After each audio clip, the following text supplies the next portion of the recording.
مارتے مارتے تھک جاتے ہیں تو پانی پینے لگتے ہیں، تو کہتے ہیں مجھے تیرے پہ ترس نہیں آیا، لیکن میں ذرا پانی پینے لگا ہوں، اور پھر گلے کے اندر کپ ڈال کر کے کوڑا اس کی رسی کو بل دیتے ہیں اور اس کی آنکھیں باہر نکل آتی ہیں، اور کہتے ہیں بلا اپنے نبی کو جو تیری آنکھوں کی بینائی واپس کرے۔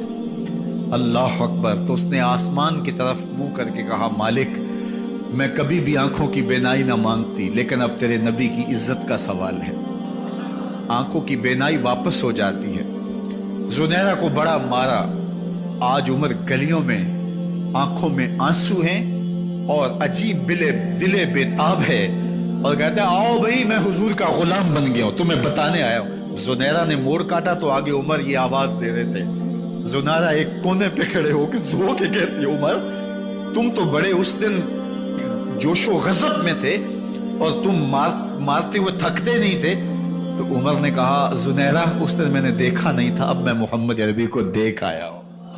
جنہ ویکھیا نہیں ہو کرن گلاں، جنہ ویکھیا نہیں ہو کرن گلاں، جنہ ویکھیا ہو تے بول دے نہیں، جڑے محرم راز حقیقت دے اور راز حقیقت کھول دے نہیں۔ تو حضرت عمر رضی اللہ تعالیٰ عنہ ایمان لائے۔ حضرت عبداللہ ابن مسعود رضی اللہ تعالیٰ عنہ فرماتے ہیں کہ حضرت عمر کا ایمان لانا مسلمانوں کے لیے عزت کا سبب تھا، ان کا ہجرت کرنا مسلمانوں کی نصرت تھی، اور ان کی خلافت مسلمانوں کے لیے رحمت تھی۔ حضرت عمر رضی اللہ تعالی عنہ وہ ہیں کہ میرے حضور نے فرمایا لوگوں جب نیک لوگوں کا ذکر کرو تو میرے عمر کا تذکرہ ضرور کیا کرو۔ میرا عمر وہ ہے کہ جب وہ ایک جگہ ایک سمت سے آ رہا ہو، ایک گلی اور بازار سے آ رہا ہو، تو شیطان بھی آ رہا ہو عمر کو دیکھ کے راستہ تبدیل کر لیتا ہے۔ حضرت عمر رضی اللہ تعالی عنہ کی طبیعت کے اندر جو جاہ و جلال تھا، طبیعت کے اندر جو سختی تھی، وہ اسلام کے اندر آ کر بھی قائم رہی، اور آپ نے وہی سختی، وہی جاہ و جلال جو پہلے مسلمانوں کے خلاف تھا، اب کفار کے خلاف، منافقین کے خلاف حضرت عمر کی طبیعت کے اندر وہ جوش و خروش بدستور موجود رہا۔ لیکن جس دن آپ خلیفہ بنے تو اس دن آپ نے ممبر پہ چڑھ کے جو خطبہ دیا اس میں کہا لوگوں میں سخت اس لیے تھا کہ رسول اللہ نرم تھے، پھر میں سخت اس لیے تھا کہ حضرت ابو بکر صدیق نرم تھے، اب میں تخت خلافت پہ بیٹھا ہوں، اب میری سختی جو ہے وہ نرمی میں تبدیل ہو گئی، صرف فاسقوں، فاجروں اور باغیوں کے لیے میں سخت ہوں، باقی تمہارے لیے نرم ہوں۔ سب سے کم جو تنخواہ بیت المال سے اگر کسی وجود نے لی ہے تو وہ حضرت عمر رضی اللہ تعالیٰ عنہ نے لی، صرف 2 جوڑے لیتے تھے سال میں، اور راوی کہتا ہے کہ میں نے دیکھا ہے کہ اس میں بھی 17 پیوند لگے ہوتے تھے۔ حضرت عمر رضی اللہ تعالیٰ عنہ کا طرز زندگی، آپ کا انداز معاشرت اور آپ کا انداز خلافت، ہر لمحہ آپ کی زندگی کا اٹھا کے دیکھیے کتنی مرتبہ قرآن حضرت عمر کی رائے کے مطابق نازل ہوا ہے۔ اللہ تعالیٰ جل شانہ نے ان کو صاحب الہام بنایا تھا۔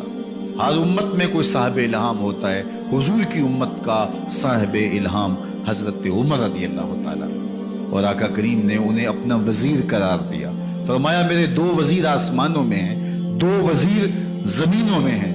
آسمانوں کے وزیر جو ہے وہ جبرائیل اور میکائیل ہیں، اور زمین کے وزیر ابو بکر اور عمر ہیں رضی اللہ تعالی عنہما۔ تو اللہ تعالیٰ جل شانہ نے حضرت سیدنا صدیق اکبر کے بعد حضرت سیدنا عمر بن خطاب رضی اللہ تعالیٰ عنہ سے جو کام لیا، مختصر دور خلافت کے اندر 10 سال 6 ماہ 4 دن آپ نے خلافت فرمائی ہے، لیکن کہاں سے چلے اور یہاں مکران تک، بلوچستان کا حصہ ہے، یہاں تک آپ کے سلطنت کی حدود وسیع، ادھر آرمینیا تک جا پہنچے، حمص فتح کیا، قادسیہ، یرموک۔ آپ ذرا دیکھیے کہ کہاں تک آپ کی فوجوں کے گھوڑے دوڑتے رہے، اور اللہ تعالیٰ جل شانہ نے ان کو جو توانائی، عدل و انصاف کی قوت عطا فرمائی۔ اللہ اکبر! جب زمین پہ عدل کیا ہو تو زمین بھی حکم مانتی ہے، اور حضرت عمر وہ تھے جن کا حکم ہوائیں بھی مانتی تھی، زمین بھی مانتی تھی، جن کا حکم جو ہے وہ آگ بھی تسلیم کرتی تھی اور دریا بھی ان کا حکم مانا کرتے تھے۔ مصر کے اندر رسم بد جاری تھی، یہ رسم بد جاری تھی کہ سال کے بعد ایک دوشیزہ کو زیورات پہنا کے اچھے لباس میں ملبوس کر کے دریا کی بھیڑ چڑھایا جاتا، اس کی قربانی دی جاتی، اس کا خون بہتا تو دریا چلتا۔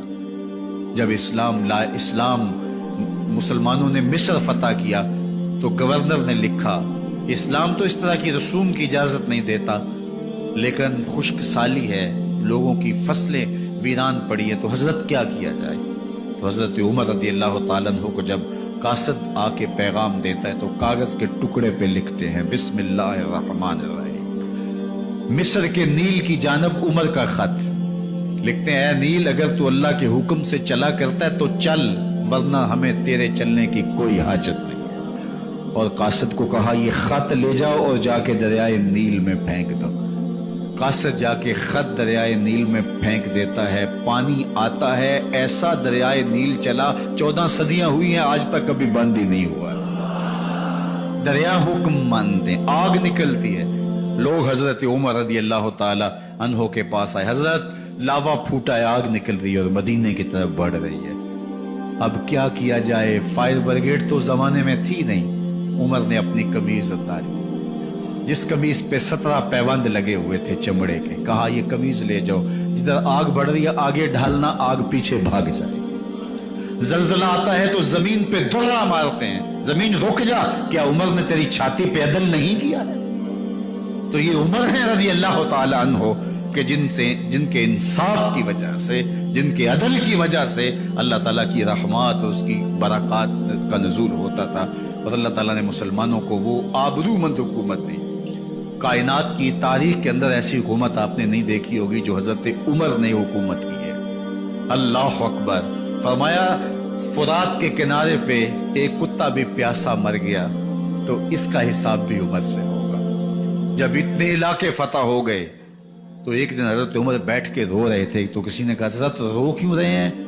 فرمایا کہ میں اس لیے رو رہا ہوں کہ فلاں پل سے بکریاں گزری ہیں، تو پل کے اندر شکستگی تھی، ٹوٹا ہوا تھا پل درمیان میں، اس میں ایک بکری کی ٹانگ ٹوٹ گئی ہے، تو میں ڈرتا ہوں کہیں اس کا حساب نہ لیا جائے، کہ میرا رب یہ نہ پوچھے کہ عمر تو نے پل صحیح تعمیر نہیں کروائے تھے کہ ایک بکری کی ٹانگ کیوں ٹوٹی ہے۔ یہ ہے حضرت عمر رضی اللہ تعالی عنہ۔ اللہ اکبر۔ حضرت سیدنا عمر رضی اللہ تعالی عنہ کی پوری زندگی آپ دیکھ لیجئے، آپ دن کو گھر میں بیٹھتے ہیں، دربار خلافت میں بیٹھتے ہیں، اور آپ کا دربار خلافت کیا ہے؟ کوئی عالی نصب محل نہیں ہے، مسجد نبوی کا صحن ہے، وہاں بیٹھ کے فیصلے ہو رہے ہیں۔ باہر سے سفیر آتا ہے اور آ کے پوچھتا ہے کہ میں امیر المومنین کے، مسلمانوں کے حکمران کے دارالامارہ میں محل میں جانا ہے، تو وہ مسکرا کے کہتے ہیں ہمارے امیر کا تو کوئی محل نہیں ہے۔ کہا کہاں ہے تمہارا امیر؟ کہا مسجد نبوی میں ہوگا یا بیت المال کی اونٹوں کی دیکھ بھالی کر رہا ہوگا، ان کی دیکھ بھال میں لگا ہوگا۔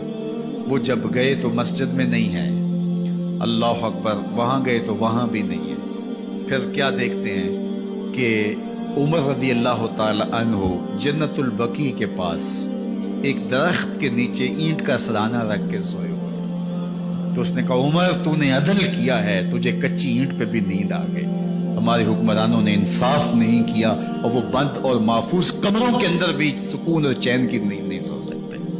حضرت سیدنا عمر رضی اللہ تعالیٰ عنہ نے اس طرح ان امور سلطنت نبھائے۔ آپ دن کو لوگوں کی دیکھ بھالی کرتے، لوگوں کی ضروریات سنتے سمجھتے، اور جب رات پڑتی لوگ سو جاتے، عمر مدینے کی گلیوں میں پہرا دیتے۔ کائنات نے کوئی ایسا بھی حکمران دیکھا ہوگا؟ اللہ اکبر۔ وہ مجاہد جو مختلف محاذات پہ گئے ہوئے ہوتے، ان کے گھروں کی دیکھ بھالی کرتے، ان کی ضروریات کا خیال رکھتے، ان کی آبرو کا پہرا دیتے۔ راتوں کی تنہائیوں کے اندر حضرت عمر اٹھتے اور جا کے گشت کرتے، چکر لگاتے، دیکھتے کوئی آنکھ پر نم نہ ہو، مفلسی کا کسی گھر میں ماتم نہ ہو، لوگوں کی ضروریات کا خیال رکھتے۔ اللہ اکبر۔ ایک دن حضرت عمر رضی اللہ تعالیٰ عنہ ایک گھر کے قریب سے گزرے، گھر سے دھواں نکل رہا تھا، سوچا کوئی مہمان ہوگا، گزر گئے۔ تھوڑی دیر کے بعد پھر دوبارہ اس گلی سے گزر ہوا تو پھر دھواں نکل رہا تھا، پھر گزر گئے۔ 2 گھنٹے کے بعد پھر دوبارہ ادھر سے گزران ہوا تو پھر دھواں نکل رہا تھا۔ رات کا پچھلا پہر ابھی تک گھر سے دھواں نکل رہا ہے۔ عمر رضی اللہ تعالیٰ عنہ نے دروازے کو کھٹکھٹایا. اندر سے خاتون کی آواز ہے, اس وقت کون ہے؟ کہا ایک مسافر ہوں, پوچھنا چاہتا ہوں تمہارے گھر سے دھواں کیوں نکل رہا ہے رات کے اس پہر. کہا تمہیں اس سے کیا غرض؟ کہا نہیں مجھے تشویش ہوئی ہے. تو اس نے کہا عمر کی جان کو رو رہی ہوں. حضرت عمر رضی اللہ تعالیٰ عنہ نے کہا کیا ہوا؟ کہا کہ کھانے کے لیے گھر کچھ نہیں ہے, بچے ضد کر رہے ہیں, ہنڈیا کے اندر پتھر ڈال کر کے میں نیچے سے آگ دیے جا رہی ہوں. بچوں کہتی ہوں تھوڑی دیر ہے کہ بچے تھک کے سو جائیں گے انتظار کر کے. تو کچھ ہو تو پکے, اور بچے ہیں بھوک سے, شدت بھوک کی وجہ سے سو بھی نہیں رہے, اور میں یہاں بیٹھے عمر کی جان رو رہی. حضرت عمر رضی اللہ تعالیٰ عنہ واپس آئے, گھی کا کنستر اٹھایا, آٹے کی بوری لی اور ساز و سامان لیا. خادم تھا آپ کا اسلم بیت المال میں, اس نے حضرت یہ سب کچھ میں اٹھا لیتا ہوں. کہا حشر کے دن میرا بوجھ اٹھاؤ گے؟ کہا نہیں وہ تو آپ کو اٹھانا ہوگا. کہا عمر کو آج خود ہی اٹھانے دو. اور اٹھا کے ان کے گھر آئے, اور گھر آ کے ان کو سب کچھ دیا. اور پھر اس کے بعد جب کھانا تیار ہوا, بلکہ روایت میں آتا ہے کہ جب آگ جلا رہی تھی تو عمر جھک کے چولہے میں پھونکے مار رہے تھے. اللہ اکبر. اس خاتون کو نہیں پتا کہ یہ کون ہے, یہ کوئی اجنبی مسافر ہے, میری مدد کر رہا ہے. پھر بچے جو ہے وہ جب کھانا کھا کے خوش ہوئے تو حضرت عمر رضی اللہ تعالیٰ عنہ نے دل میں سوچا اور کہا عمر جس طرح تو نے بچوں کو رلایا ہے آج ان بچوں کو ہنساؤ بھی. تو بچے بیٹھے ہیں تو عمر کبھی ادھر جاتے ہیں کبھی ادھر جاتے ہیں. جس طرح بچوں کو کھلانے کے لیے جو ہے وہ گھٹنوں کے بل اور ہاتھوں کے بل لوگ چلتے ہیں, حضرت عمر یوں چلتے ہیں اور وہ بچے مسکراتے ہیں. جب بچے ہنسنے لگے, کھانا کھا چکے, عمر اس خاتون سے مخاطب ہو کے کہتے ہیں بہن دیکھ عمر کی بڑی مجبوریاں ہیں. فسطاط, یرموک, کہاں کہاں آرمینیا, کہاں کہاں سرحدوں پہ محاذ پہ لوگ موجود ہیں, ان کی دیکھ بھال کرنی, امور خلافت, کیا کیا معاملے ہیں. تنہا اکیلے بیچارے کی جان ہے, وہ نہیں خیال کر سکا, چل تو اسے معاف کر. وہ بہن کہتی ہے تو اتنی ہمدردی کیوں کرتے عمر کی؟ نہیں میں عمر کو معاف نہیں کروں. کل قیامت کے دن میں اللہ کے حضور عمر کا گریبان پکڑوں گی. تو دوسرے علاقے فتح کرتا تھا, میری خبر ہی نہیں تھی. اللہ اکبر. جب یہ بات کی تو عمر چیخیں مار کے رونے لگے اور ہاتھ جوڑ کے کہنے لگے بہن یہ تمہارے سامنے تو عمر کھڑا ہے. یہ حضرت عمر تھے رضی اللہ تعالیٰ عنہ, اور اللہ کے محبوب علیہ الصلوۃ والسلام کے خلیفہ راشد, دوسرے خلیفہ. 10 سال 6 ماہ اور 4 دن آپ نے خلافت کی. اور تاریخ کہتی ہے اگر عمر رضی اللہ تعالیٰ عنہ کو 10 سال اور مل جاتے, یا مغربی مفکرین کہتے ہیں کہ اگر کائنات کو ایک عمر اور مل جاتا پوری دنیا پہ مسلمانوں کی حکومت ہوتی, کہیں کفر باقی نہ بچتا. لیکن بد باطن لولو فیروز نامی ایک مجوسی غلام نے نماز فجر پڑھتے ہوئے حضرت عمر بن خطاب رضی اللہ تعالیٰ عنہ پہ حملہ کیا. زہر میں بجھا ہوا خنجر آپ کے جسم میں سرایت کر دیا.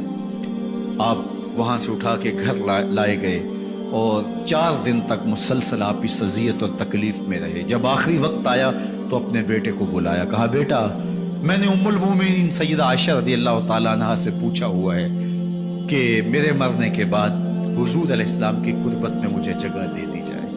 ہو سکتا ہے میں امیر المومنین مسلمانوں کا خلیفہ ہوں تو اس وجہ سے انہوں نے اجازت دے دی ہو, جب میں فوت ہو جاؤں تو ظاہر خلیفہ نہیں رہوں گا, تو پھر جا کے ان کو دوبارہ کہنا کہ میرے باپ کا پیغام ہے, اگر وہ اجازت دیں تو مجھے حضور کی قربت میں دفن کر دینا, اور اگر وہ اجازت نہ دیں تو پھر جنت البقیع خود ترجیح دی ہے, اس لیے میں اجازت دیتی ہوں کہ یہاں عمر کو دفن کیا جائے. اللہ اکبر. اور پھر وہاں حضرت عمر رضی اللہ تعالی عنہ کو دفن کیا گیا. یہ قبر میرے حضور کی ہے, 7 حضرت صدیق اکبر ہیں, 7 حضرت عمر فاروق رضی اللہ تعالی عنہ ہیں. جے شک ہووی تے چل مدینے, جے شک ہووی تے چل مدینے, ویخ لے جوڑ مزاراں دا, بن یار نبی دیاں یاراں.